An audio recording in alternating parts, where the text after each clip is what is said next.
It is easy to sort of like wind up going after every little thing that crosses your path, in the sense of reacting to all the things that cross your path on a daily basis. All right? It's easy to lose yourself in too many fights, too many battles. All right? Too many things that are getting your attention and too many things that are provoking you, especially when you're young. You see, when you're young, anything that sort of like stimulates you, anything just passing by, any trivial, inconsequential thing that stimulates you, makes you angry perhaps, that elicits a reaction from you, you tend to go after it. You know, this guy says something stupid, you know, something insulting, and you're like, hey, what do you have to say about that? Why are you saying this shit? Right, you know, something else happens that you don't really like. Your girlfriend does something that you don't really like, and you're like, hey, why are you doing that? And you wind up exhausting yourself. You wind up going after so many different stimuli, reacting to so many stimuli, that you exhaust yourself. You dissipate your energy. All right? Now, the thing is, see, when you're young, you have a surfeit of energy. And so sometimes, you know, that's just a natural thing that can't be avoided. Okay? So what you have to do, especially when you're young, you have to start thinking to yourself, what are the things that matter to me and what is inconsequential? And this extra energy that I have, I don't direct it to any stimulus that elicits a reaction out of me, but rather I channel it into something that is worthwhile. I exhaust myself in some task or activity that is worthwhile. Okay? Now, what I've just said is really a little bit abstract, so let me personalize it, or not personalize it, let me ground it so that you understand what I'm talking about. You wake up in the morning, right? You wake up and you go out. And you go out and you're walking down the street to wherever, maybe you're walking to the bus stop to go to work or whatever, and you know, somebody bumps you on the shoulder, some passing guy, some asshole, you know. You turn around and say, hey, what's the matter with you? And you start arguing with the guy. And you know, nothing happens much, just an exchange of words, but you're tired. You know, it saps your emotional energy. Then you get on the bus and the bus driver doesn't stop at your stop, and you're like, hey, what's the matter with you? And you exhaust yourself further. And you start getting into little arguments, little tiffs, allowing your emotional energy to be sapped by trivia that is happening in your life. How many times does that happen to you? Perhaps you don't verbalize it. Perhaps, you know, the bus driver, asshole that he is, doesn't stop at your stop, but stops, you know, 200 yards further on down, and so you have to walk the 200 yards down, and you're walking those 200 yards down, and you're mumbling to yourself, that fucking asshole, you know, he did this to me, he left me 200 yards, and I rang the button. Why? Why are you doing this? Why are you doing this to yourself? You see? Because when you engage with any stimulus that crosses your path, you are automatically investing emotional energy into that thing, whatever it may happen to be, okay? That emotional energy, well, it is finite, and you need to use that emotional energy for things that are truly important, okay?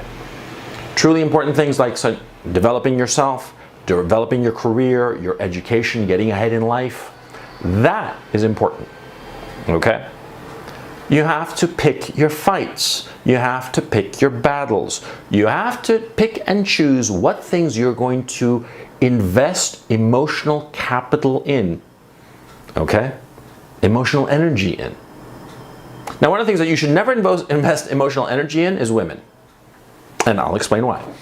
Because there is always a woman around. Always. All right?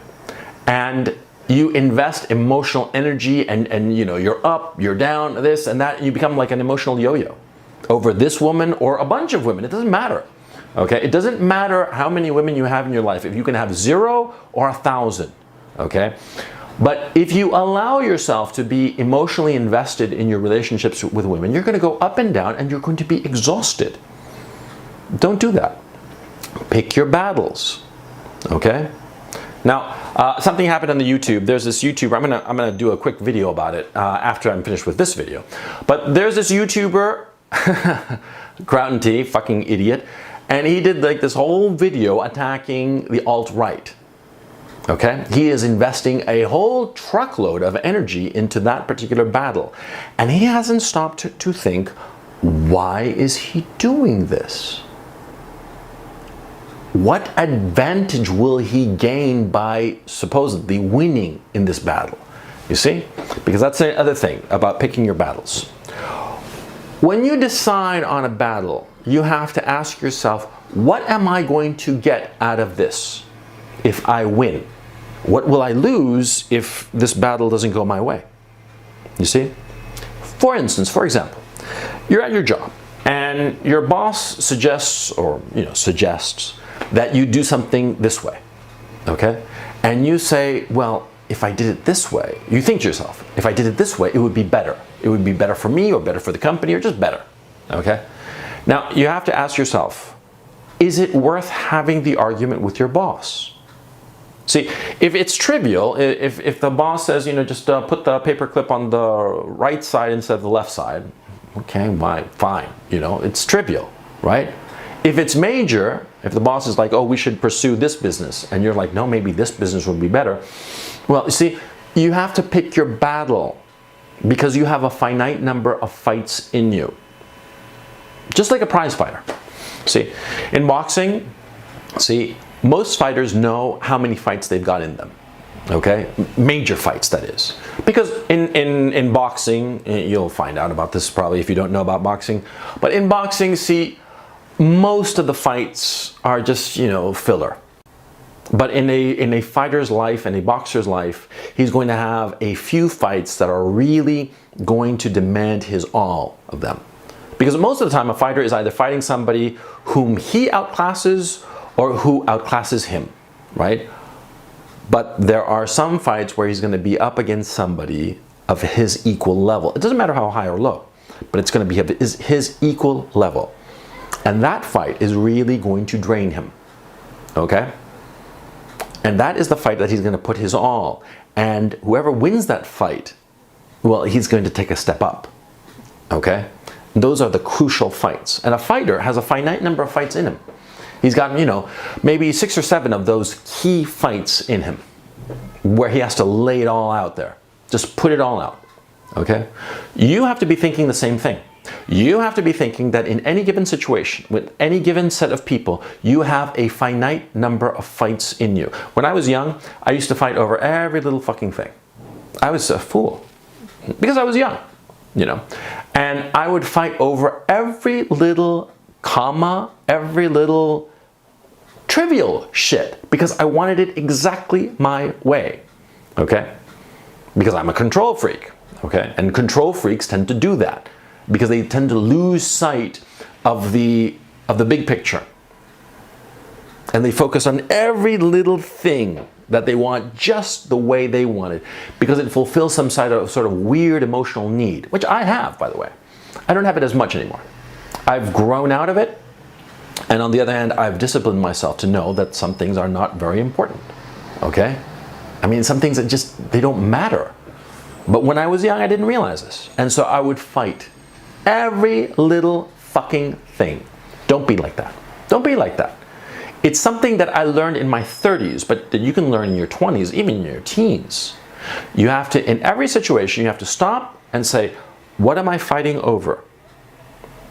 That's the first question. And then the second question is, if I win, will it be to my benefit? Or if I win this argument, will it be to my detriment? Which can often happen. And you see, you always have to be making that calculation. Will it help me? Will it hurt me? If I win, am I really winning? Or is it better to cede the point and I gain something else? Because a lot of times, you have one person wants one thing and you want a different thing, right?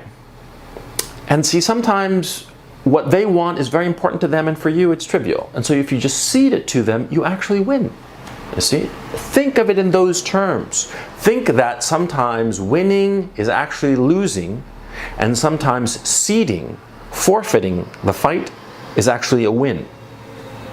Because in a human relationship, in a human dynamic, that is often the case. We are constantly negotiating with one another. All right?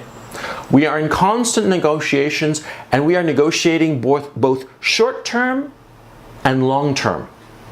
The nitty-gritty at this particular moment, and the thing that will come back to haunt us or help us a year down the line. You see? So what you always want to be thinking is that in any relationship, in any disagreement with any person, because at the end of the day, you are only going to have disagreements with other people, right? You're not going to have disagreements with like the chair or the door, right? You're going to have disagreements with other people. You're going to want one thing and they're going to want something else. Think what you are aiming for in your relationship. What do you want out of this relationship long term? And once you have figured that out, then you realize short term, I can afford to let this slide. Or perhaps this short-term issue will have long-term implications and you want to win this fight. That's perfectly fine. In fact, you have to do that, okay? So how do I explain this like in a more grounded sense so that you get the picture? Like, again, the boss situation. You have the boss, and let's say that you have the boss's boss also is in the picture, he's floating out there. So your boss says, we should do A. And you say, no. If we do A, we're going to lose money as a company. We should do B. And you fight this because you're convinced that you're right. And you're thinking to yourself, if we do A, we're going to lose. And I want to make it clear to everybody that I was against A, I was in favor of B. Two possibilities. Either you are, your opinion is acknowledged but dismissed and they do A and they lose money. Or they do B and they win money. Okay. Now, if they do A and they lose money, after the fact, the bosses of the boss, he's going to be thinking, well, you know, Shorty here, he said that A was going to lose money, and lo and behold, it lost money. So you're going to gain credibility. Okay. Now, if people do B and it makes money, you're going to gain credibility too. You're going to gain credibility at the expense of your relationship with your boss, because your boss who advocated A, which is a money loser, he's going to be pissed at you that A, number one, you went against him, number two, that you were right, and number three, potentially, that instead of doing A that the boss wanted, they do B because that's what you advocated and they listen to you rather than to him. See? So you're going to antagonize your relationship with your boss, but you are going to make your relationship with your boss's boss stronger. You see? And that's how you take over your boss's job. See? But see, suppose the same thing happens, but there's no boss's boss. He's unaware of this argument going on. It's just you and the boss, right? And the conversation is sealed. Perhaps some of your peers and even underlings see this argument going on. How is this helping you? Because at the end of this event, of this fight, you're not going to get anything out of it. See, because the boss's boss doesn't know about this going on. The only person in authority who knows about it is your boss, and he's going to be pissed off at you. What do you think is going to happen to you? You're going to be fucking fired. That's what's going to happen. Or if not fired, you're going to get tripped up. Your career is going to be hurt. You know, your boss is going to make sure that, you know, you never forget the fact that you went against the boss. See? And on top of that, if the boss's boss is not there, if it's just you and your boss is insistent on A, they're never going to implement B. So what exactly was the point of having this fight? They were never going to implement your position, and the only thing you achieved was antagonizing your boss. You didn't gain anything. You see? You see what I'm saying? This happens a lot. This happens so often of guys who fight their boss, but with no ulterior upside to it, only downside. You see? So that's why you have to always be calculating the fight that you're having. What benefit will you gain from it? If it's just you and your boss says A and you're like, well, you know, maybe B would be better, and your boss overrides you, let it slide.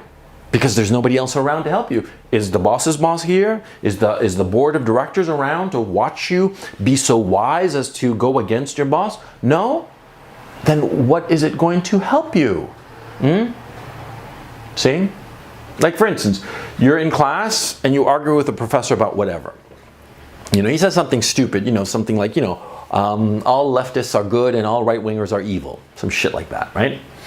And you start to argue with your professor. What are you gaining from it? What, your peers are going to think you're cool. So what? Who gives you your grade? Your peers or the professor? Huh?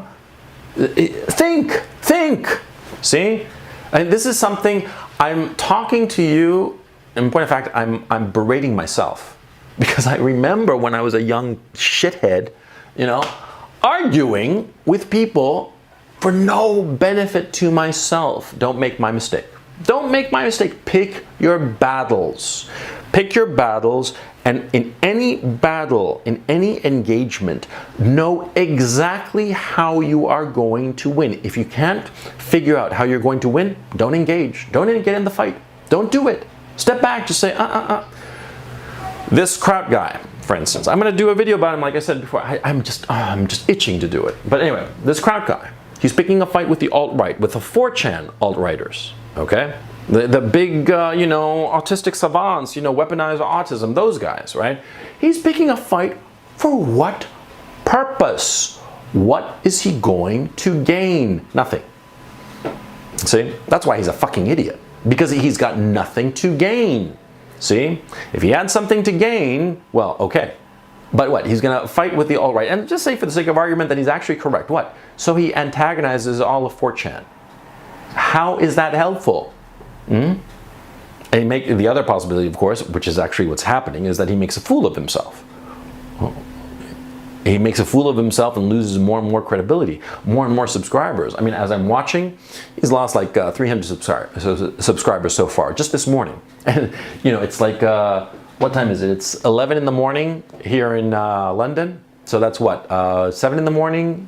No, 6 in the morning in New York.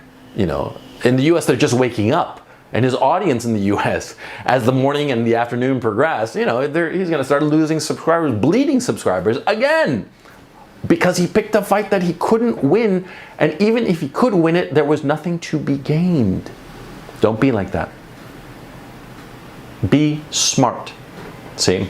Because remember, as I said before, you have a limited number of fights in you. Make them count.